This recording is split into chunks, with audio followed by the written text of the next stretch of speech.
Hello everyone, নতুন একটা mini ব্লগে ওয়েলকাম। তোমাদের কিছুদিন আগে একটা ভিডিও পোস্ট করেছিলাম, সেখানে রোবট খাবার রেস্টুরেন্টে সার্ভ করছে। তো জায়গাটা কোথায় তোমরা অনেকেই ডিটেলস জানতে চাও, তো আজকের এই ফুল ব্লগে তোমাদেরকে দেখাবো জায়গাটা কোথায় এবং রোবট কিভাবে খাবার সার্ভ করছে। দেখো, আমার খাবারটা অলরেডি দিয়ে গেছে এবং পাশের টেবিলের খাবারটাও নিয়ে যাচ্ছে।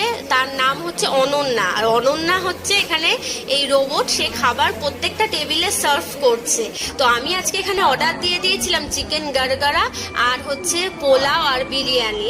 সত্যি দেখো পেছনে রোবটটা এসেছে এবং রেস্টুরেন্টে তো আমি প্রথমবার দেখছি রোবট। তোমরাও কারা কারা দেখেছো কোথাও আমাকে কিন্তু অবশ্যই কমেন্ট করে জানিও। তো আজকে আমি চলে এসেছি কৃষ্ণনগরের ফেমাস মাদার্স হাট। হ্যাঁ, এটা মাদার্স হাটেই প্রথম এসেছে এই রোবটটা এবং এই রোবটের নাম হচ্ছে অনন্যা। অনন্যা যখন যাবে তোমার পাশ দিয়ে, তখন এই রেস্টুরেন্টের ভেতর দিয়ে বলতে বলতে যাবে, আমি অনন্যা, অনুগ্রহ করে আমাকে সাইড দিন, আমি যাতে